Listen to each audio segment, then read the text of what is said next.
Hello friends, आपका स्वागत है मेरे यूट्यूब चैनल एग्जाम थॉट पर। ठीक है, तो आज का जो लेक्चर लेके आया हूँ वो है साइंस का। साइंस में जो पिछले वाला जो लेक्चर था, जो प्रीवियस लेक्चर था, उसमें मैंने आपको बताया था डाइजेस्टिव सिस्टम, पाचन तंत्र। और पाचन तंत्र कैसे, मतलब पाचन तंत्र का प्रोसेस बताया था कि पाचन कहाँ से स्टार्ट होता है और कहाँ पर एंड होता है, मतलब कहाँ से पाचन को स्टार्ट करते हैं और कहाँ पर पाचन का एंड करते हैं। तो उसका मैंने प्रोसेस बताया था, उसका एक डायग्राम बनाया था कि अपन यहाँ से पाचन स्टार्ट होता है, मुख गुहा से स्टार्ट होता है और गुदा पे खत्म होता है, मतलब बकल कैविटी से स्टार्ट और एनस पे खत्म होता है। तो मैं आज उसका आपको थ्योरेटिकल पार्ट लिखवाने जा रहा हूँ और उस पर जो क्वेश्चंस आते हैं ना वो उसी पार्ट में से आएंगे जो मैं आज करूंगा। तो मैं जो पढ़ाऊँ ना उसको प्लीज लिख लीजिएगा, नोट डाउन कर लीजिएगा या स्क्रीनशॉट ले लीजिएगा। ठीक है, उससे आपको एग्जामिनेशन में वही क्वेश्चंस मिलेंगे। तो देखिएगा, अपन पढ़ते हैं आज का टॉपिक। ठीक है, देखते हैं आज। ठीक है, और प्लीज चैनल को रेगुलर देखते रहिएगा। जो नए हैं उनको प्लीज रिक्वेस्ट है कि आप जो मेरे प्रीवियस जो वीडियोस है, जो प्रीवियस लेक्चर है, उनको देखिएगा प्लीज, क्योंकि वो देख लोगे ना तो ये जल्दी याद होगा, इसलिए। ठीक है, तो आते हैं अब पाचन पर। पाचन पढ़ाया था। पाचन में पाचन क्या होता है? देखिए, पाचन क्या होता है, जो बड़े बड़े भोजन के बड़े बड़े अणु होते हैं ना उनको छोटे छोटे अणुओं के रूप में तोड़ना ही पाचन कहलाता है। मतलब बड़े बड़े जो अणु होते हैं उनको छोटे छोटे अणुओं के रूप में तोड़ना ही पाचन कहलाता है। ठीक है, ये आपको पता लग गया। और पाचन, फिर बताओ, पाचन जहां पर कंप्लीट होता है, जिस प्रक्रिया में, जिस प्रोसेस में कंप्लीट होता है उसको बोलते हैं, मतलब जिन स्टेजेस में खत्म होता है ना उनको बोलते हैं आहार नाल। आहार नाल मतलब एलिमेंट्री कैनाल। ठीक है, तो डाइजेशन कहाँ कंप्लीट होता है? एलिमेंट्री कैनाल के अंदर। ठीक है, तो अपन पढ़ते हैं, पहले पाचन के बारे में पढ़ते हैं। क्या लिखते हैं? पाचन लिखिएगा। पाचन बड़े बड़े अणुओं का छोटे छोटे अणुओं में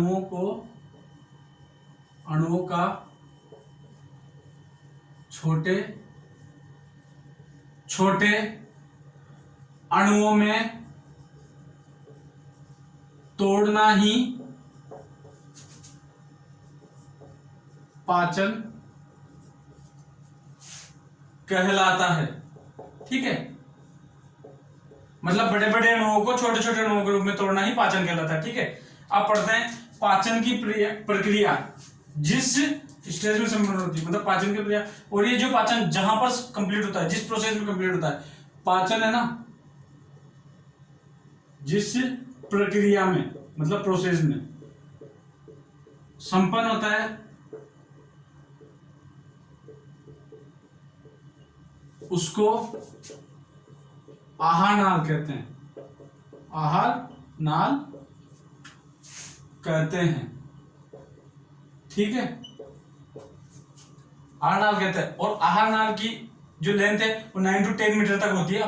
मतलब बुक्स बाय बुक्स वो वेरी करती है। ठीक है, मतलब कई बुक्स में क्या होता है, तो इसकी जो लंबाई होती है ना वो होती है 9 to 10 मीटर। ठीक है, और जो आहार नाल होती है ना, मैं बता देता हूं आपको, यही बता देता हूं, जो शाकाहारी होते हैं ना, शाकाहारी मतलब जो शाकाहारी होते हैं उनमें आहार नाल बड़ी होती है, ध्यान रखिएगा, बड़ी आहार नाल होती है। ठीक है, बड़ी होती है आहार नाल, बड़ी आहार नाल।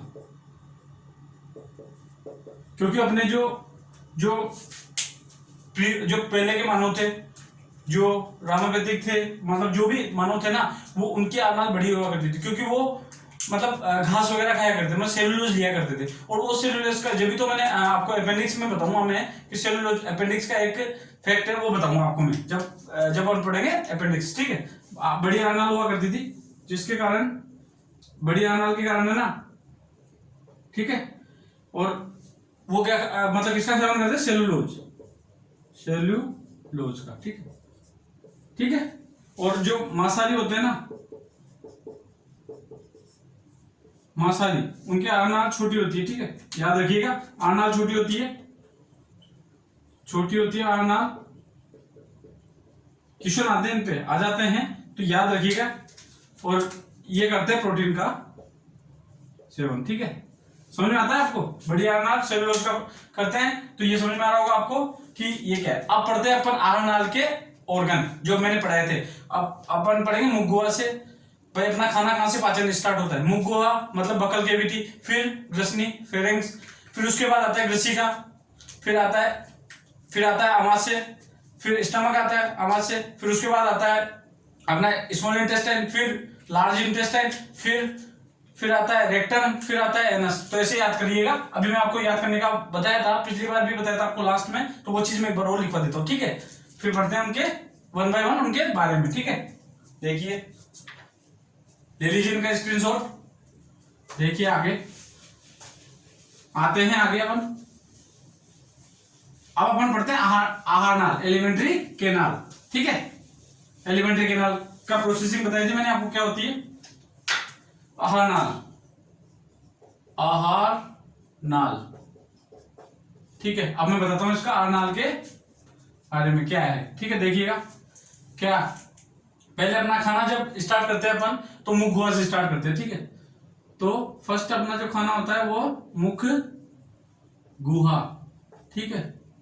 उसके बाद खाना आता है अपना मुख गुहा मतलब बकल कैविटी, ठीक है। फिर आता है ग्रसनी में, ठीक है। ग्रसनी मीन्स फेरेंक्स। उसके बाद आता है ग्रसिका में,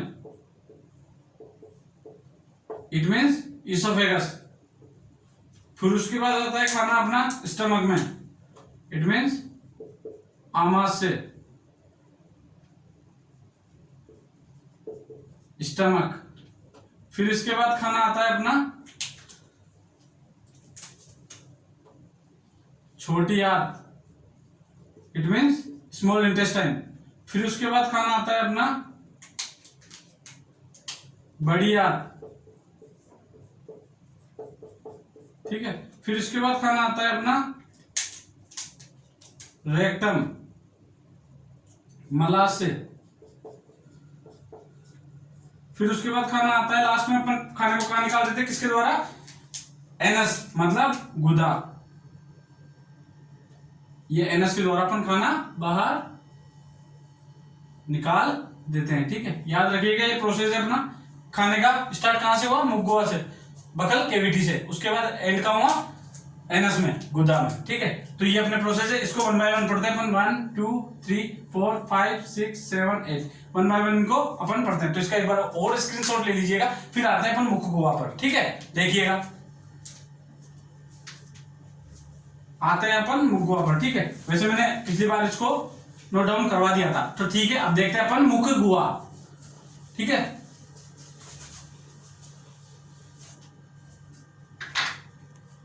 मुख गुहा, मुख, वैसे मैंने वहां समझा दिया था, बस मुझे लिखवाना है, और जो एक्स्ट्रा है वो भी मैं इसमें कंप्लीट करवा दूंगा, ठीक है। मुख गुहा, मुख गुहा में क्या होता है, अपन खाना जो इंटेक करते हैं, मतलब खाना जो लेते हैं ना स्टार्ट में, वो मुख गुहा कहलाता है। जैसे कि जो मुख गुहा के जो पार्ट है वो कौन कौन से होते हैं, अपन ने खाना जो प्राप्त करते हैं स्टार्ट में वो क्या होता है, मुख गुहा। तो मुख गुहा के 3 पार्ट है, सॉरी 4 पार्ट है, 4 पार्ट है, मतलब 4 भाग। इनमें क्या होता है, देखिए आप, फर्स्ट है दांत, सेकंड है जीभ, टीथ, टंग, यवला, फोर्थ है लार सलाइवरी ग्लैंड, बताई थी मैंने सारी चीजें आपको, लार ग्रंथियां, ठीक है, लार ग्रंथियां, ठीक है। अब देखते हैं इनके वन बाय वन, इनको पढ़ते हैं। पहले पढ़ते हैं दांत, ठीक है। दांत को पढ़ते हैं अपन पहले। तो दांत के लिए अपन फर्स्ट नोट डाउन करते हैं दांत, ठीक है। अपन जब भी खाना अपन स्टार्ट करते हैं, मुंह में स्टार्ट करते हैं, तो अपने दांतों द्वारा खाने को तोड़ लिया जाता है, ठीक है, छोटे छोटे टुकड़ों में। तो दांत का कार्य क्या होता है, तोड़ने का, ठीक है। उसके बाद अपन देखते हैं दांत का, मैं एक डायग्राम बताता हूं आपको, ठीक है। देखिएगा डायग्राम,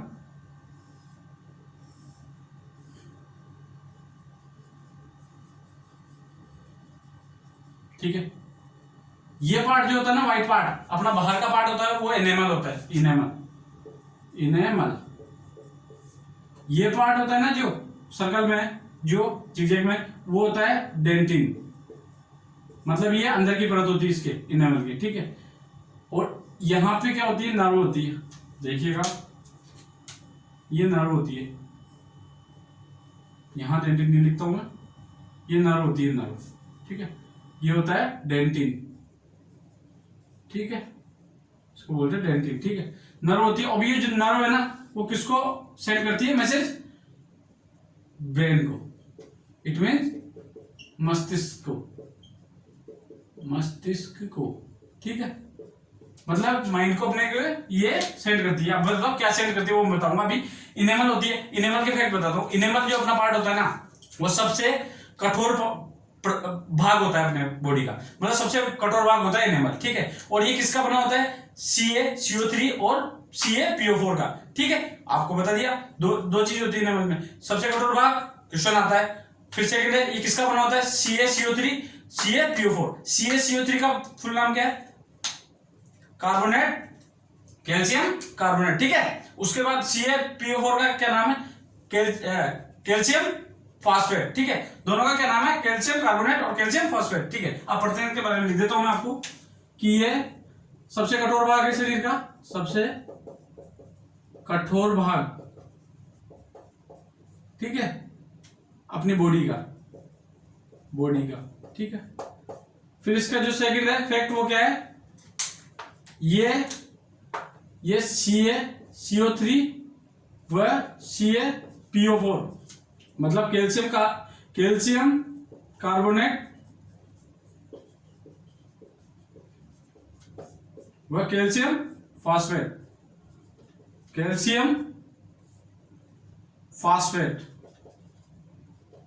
का बना होता है, ठीक है। आपको पता लगा। फिर इसके बाद आता है डेंटिन, जो एनिमल को पीछे का पार्ट होता है, ठीक है। इसके बाद ये नर्व होती है ना अपने, क्या जैसे अपने दांत में कोई केविटी हो जाती है या सेंसिटिविटी हो जाती है या दांत में किस तरह का पेन होता है, तो वो पेन कैसे पता लगता है? अपने ब्रेन द्वारा। कैसे? कि यहां से नर्व होती है, नर्व, इनको बोलते हैं नर्व मतलब तंत्रिकाएं, ठीक है। ये तंत्रिकाएं अपने ब्रेन को सेंड करती है सेंसिटिविटी का, मतलब जो सेंस है ना वो उसको सेंड करती है ब्रेन को। और ब्रेन अपने को पता लगाता है कि अपने दांतों में दर्द हो रहा है। और दांतों में और भी कुछ होता है, मतलब दांतों का पीला भी पड़ना हो जाता है, मतलब दांतों में बहुत सारी चीजें हो जाती है।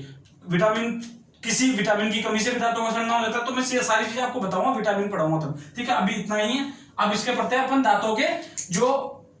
दांतों का उत्पत्ति के आधार पर कितने प्रकार के होते हैं, कार्य संरचना के आधार पर कितने, मतलब क्लासिफिकेशन देखते हैं हम दांत का, ठीक है। ये आपको समझ में आया होगा। इसका एक बार स्क्रीनशॉट लीजिए, ठीक है। देखिए आते हैं,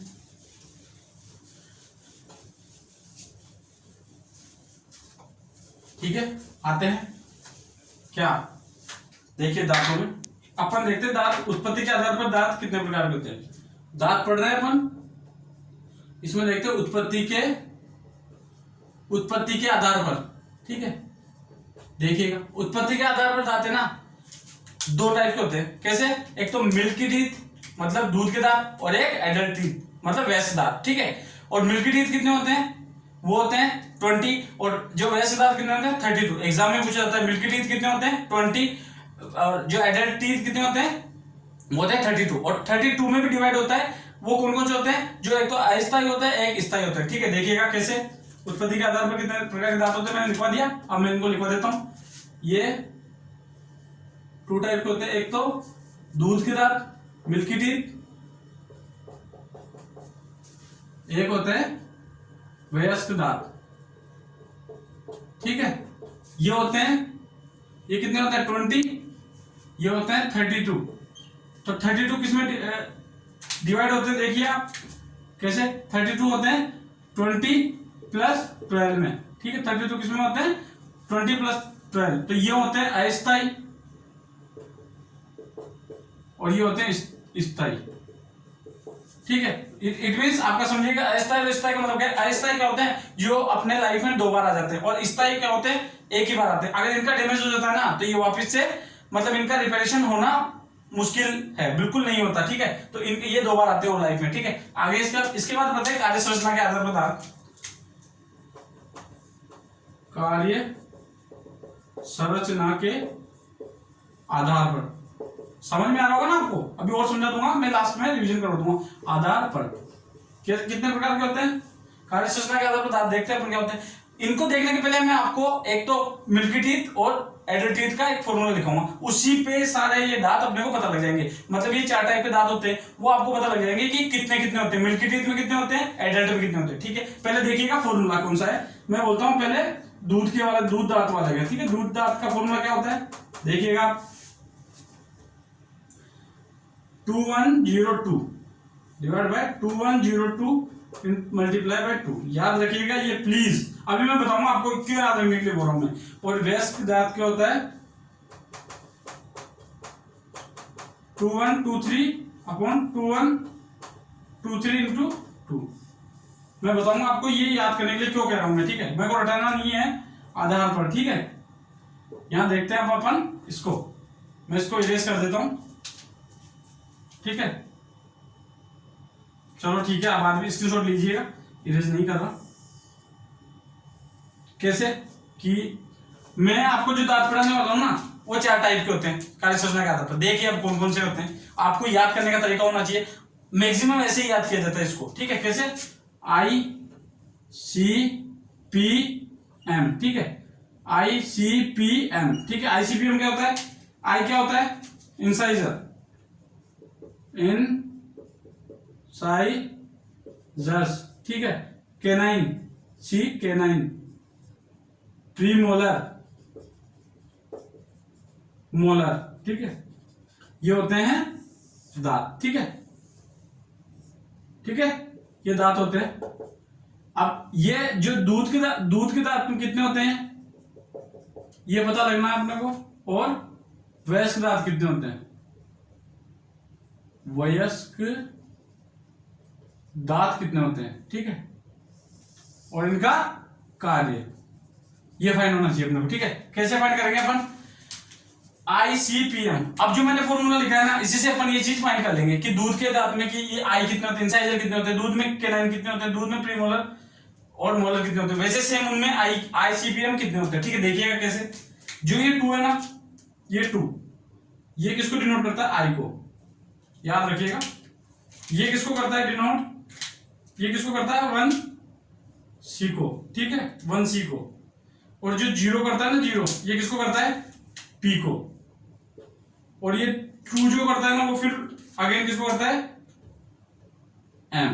वैसे ही ICPM, ये ICPM। सिमिलर यहां भी ICPM है ना। ठीक है, ये चीज है। अब आपको समझिएगा कैसे, मेरे को निकालना है इंसाइजर, मतलब जो दूध के दांतों में कितने होते हैं इंसाइजर। ठीक है, देखिए कैसे कैसे निकालेंगे अपन कि जो फॉर्मूला ना, ये 2102 अपॉन 2102 क्या है, जो ऊपर का जबड़ा होता है ना, नीचे का जबड़ा, मतलब ऊपर का जा और नीचे का जा, ये दोनों होते हैं कंबाइंड, तभी तो दांत होते हैं। ऊपर और नीचे के जबड़े मिलाकर टोटल दांत होते हैं। तो मैं अगर 2 को 2 से मल्टीप्लाई करता हूं, कितना आता है 4, ऊपर के दांत में 4, 2 को 2 से मल्टीप्लाई करा नीचे के दांत में 4, तो टोटल 4 और 4 कितने हो गए 8। तो मिल्की टीथ में कितने होंगे 8। ठीक है, याद है। फिर इसको बोलता हूं मैं 2 को अगर 1 से करता हूं तो 2 को 1 से करता हूं तो 2 ऊपर हो गए, 2 नीचे हो गए, तो कितने हो गए 2 2 4।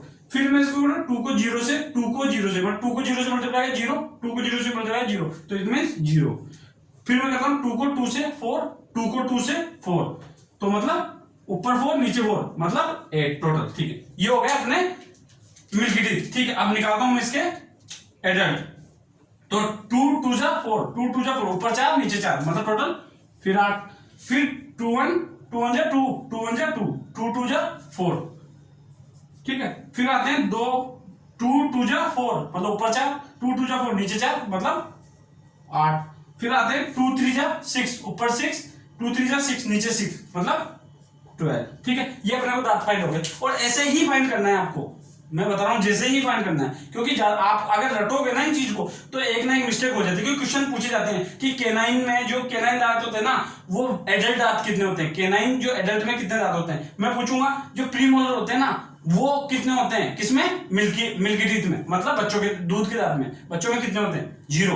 तो ये याद करने का तरीका आपको बता दिया है, इसी फॉर्मूले से याद करिएगा। ठीक है, कार्य देख लेते हैं इनके। इसका कार्य क्या है, इसका कार्य क्या है, इंसाइजर का काटना।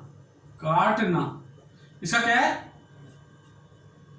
चीरना या फाड़ना, इसका कार्य क्या है? चबाना, इसका भी कार्य क्या है? चबाना। ठीक है, तो आई होप ये आपको समझ में आया होगा। नहीं आया होगा मैं वापिस से बता दूंगा कैसे कि अपने उत्पत्ति का तो दो टाइप पढ़े, कौन कौन से पढ़े? एक तो मिल्की और एक कहते हैं एडल्ट। मिल्की में 20, एडल्ट में 32। 32 किसमें डिवाइड है? 20 + 12, एक अस्थायी और स्थायी। ठीक है, फिर आते हैं कार्य सूचना है आईसीपीएम। आईसीपीएम मैंने मिल्की रीत का फॉर्मूला 2102/2102। फिर इसमें आते हैं वैश्यदात का 2123/2123। ठीक है, ये हो गया इसका कंप्लीट। अब आते हैं इसके आगे, अब पढ़ते हैं अपन जीव। ये समझ में आया होगा, आराम से निकालिएगा, नहीं आएगा वापस से वीडियो देखिएगा और कंप्लीट करिएगा। ठीक है, देखते हैं, अब इसकी स्क्रीनशॉट लीजिए। ठीक है, अब आते हैं आगे जीव। आराम से समझिएगा, क्यों मैं धीरे धीरे, मैंने कहा ना मैं धीरे पढ़ाने वाला इंसान हूं, मैं धीरे धीरे पढ़ाऊंगा पर सारी चीजें याद करवा दूंगा। ये श्योरिटी है मेरी कि मैं सारी चीजें आपको याद करवा दूंगा। मुझे ज्यादा पढ़ाने का शौक नहीं है, क्योंकि मैं कम पढ़ाता हूं पर अच्छा पढ़ाता हूं। मैंने कहा ना मैं कम चीज में अच्छा व्यायाम देता हूं। ठीक है, आइए अपन पढ़ते हैं जीव। जीव पढ़ते हैं, सेकंड नंबर जीव। जीव का मैं एक डायग्राम बता देता हूं आपको।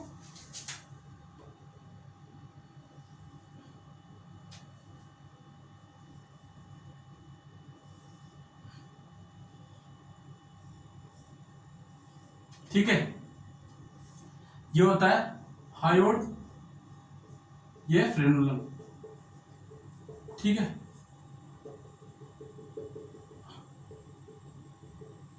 ठीक है, देखिएगा आप।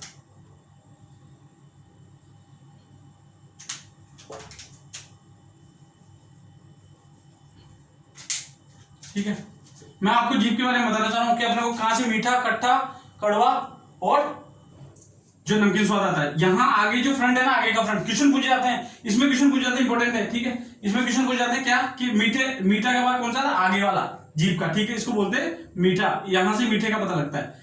ये जो साइड का पार्ट है ना ग्रीन, ये ब्लू, इससे इसको बोलते हैं कड़वा। ठीक है, ठीक है, ये जो रेड पार्ट है ना ब्लू के पास में, इसको बोलते हैं अपन नमकीन। और ये जो बैक पार्ट है ना, बैक पार्ट यहां, ये वाला इसको बोलते हैं अपन कड़वा। तो ऐसे अपन पता लगा सकते हैं, आगे का भाग मीठा, पीछे का भाग पश्च भाग कड़वा, कॉर्नर का भाग ये होता है सॉरी, ये कड़वा नहीं होता, सॉरी खट्टा होता है, खट्टा। ठीक है, ये कड़वा होता है, ये खट्टा होता है। ठीक है, साइड का भाग कट्ठा और इधर पीछे का भाग कड़वा। ठीक है, अब आते हैं अपन, मैंने बताया फ्रेनुलम हायोड, ये फ्रेनुलम और हायोड से जुड़ा होता है। जीभ फ्रेनुलम हायोड से जुड़ी होती है, जिसके कारण जीभ अपने अंदर स्टेबल रहती है। लेकिन जो डॉग होते हैं ना, डॉग कुत्ते होते हैं ना, उनमें क्या होता है, यहाँ पर गैप पाया जाता है, जिसके कारण उनकी जीभ बाहर की ओर निकली हुई होती है। ठीक है, तो जीभ ये पढ़ा दिया आपको जीभ के बारे में, ये होती है अपनी टंग। ठीक है, जीभ को बोलते हैं टंग। ठीक है, अब आइए अपन देखते हैं इसके कार्य क्या होते हैं जीभ के। देखिएगा कार्य में क्या आते हैं जीभ के। जीभ का कार्य होता है भोजन को धकेलने का, किसमें? धकेलने का, ग्रसनी में, मतलब ग्रसनी में तो धकेलेगी, ग्रसनी में। ठीक है, इसके बाद जीभ का कार्य क्या होता है? जीभ अपने को स्वाद का पता लगाती है, स्वाद का पता लगाती है। किसकी मदद लगाती है? किसकी मदद से? वो लिखूंगा, अभी करवाऊंगा मैं, इसलिए आगे करवाता हूं कि लगाती है किसकी मदद से? वह स्वाद, यहां लिखवा देता हूं, इसको मेंशन कर देता हूं मैं, याद रखिएगा स्वाद कलिका, कलिकाएं। ठीक है, इसको बोलते हैं पेपीला की वजह से। ठीक है, ठीक है, इसके बाद होता है जीभ हो गया। फिर फैक्ट बताता हूं कुछ जीभों के बारे में। जो अपने कुछ मेंढक होता है या छिपकली होती है, तो ऐसे इंसेक्ट होते हैं जिनकी जीभों में क्या होता है? मेंढक हो गया या छिपकली हो गई, इनकी जीभ होती है वो क्या है? कीट का भक्षण, मतलब कीटों को मारने का कार्य करती है। इनकी जीभ होती है ना, वो भक्षण का कार्य करती है। जीभ क्या करती है? भक्षण का कार्य। और अपने जो गाय, भैंस इत्यादि की जीभ होती है ना, ये क्या करती है? रोगों को मुक्त कराती है उनके, मतलब अपने जो कीटाणु जीवाणु जैसे अपने उनके लग जाती है तो अपनी जीभ से चाट लिया करते हैं, तो उससे क्या उनकी त्वचा ठीक हो जाती है। गाय, भैंस आदि के त्वचा संबंधी विकारों को दूर करती है। रोग मतलब विकार, मतलब इट मींस रोग, डिजीज को दूर करना। ठीक है, ये जीव का कार्य हो गया। ठीक है, ये समझ में आ गया आपको जीव का कार्य, ये चीजें जीव की है, तो आप इसका स्क्रीनशॉट ले लीजिए। ठीक है, लीजिए, फिर चलते हैं आगे।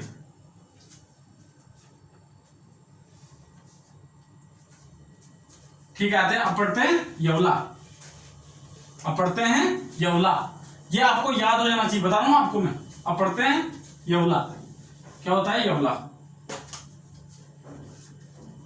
पढ़ते हैं यवला। ठीक है, तो यवला क्या होता है?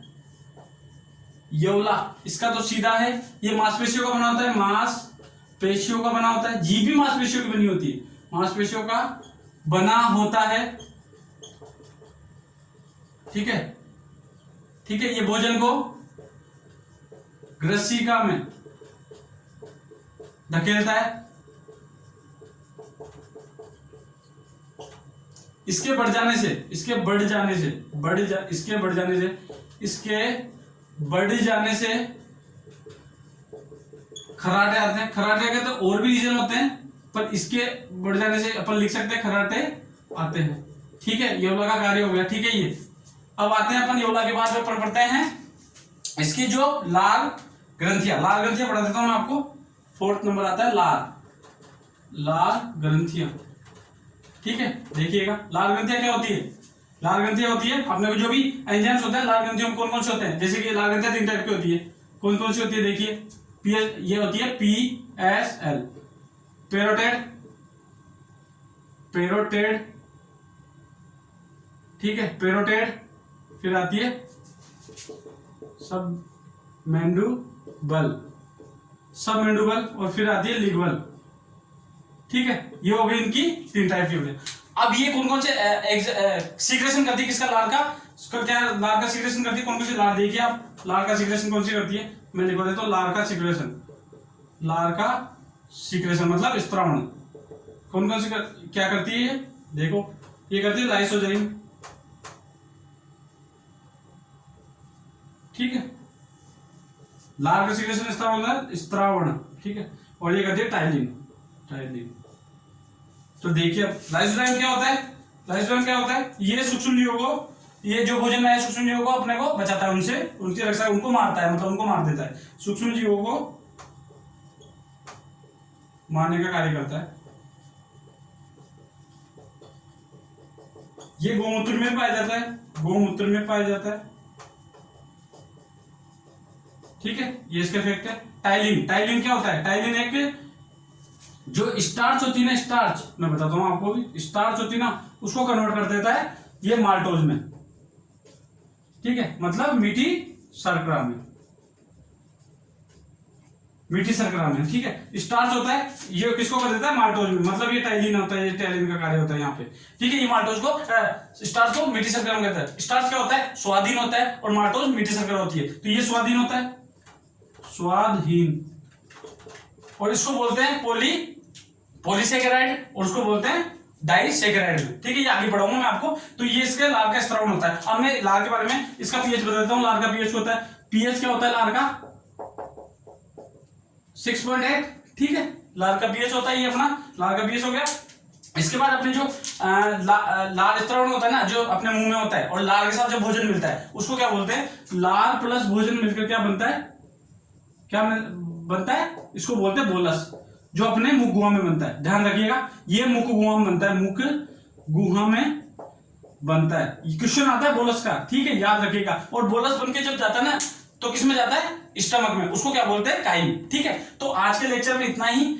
अगले लेक्चर में आपको मैं इसके बाद पढ़ने वाला, लाल ग्रंथियां हो गई है, अपना हो गया, इसके बाद पढ़ेंगे अपन ग्रसनी क्या होती है, इसमें एंजाइम नहीं पाए जाते, और उसमें भी पाचन नहीं होता, ग्रसिका में एंजाइम नहीं पाए जाते, पाचन नहीं होता।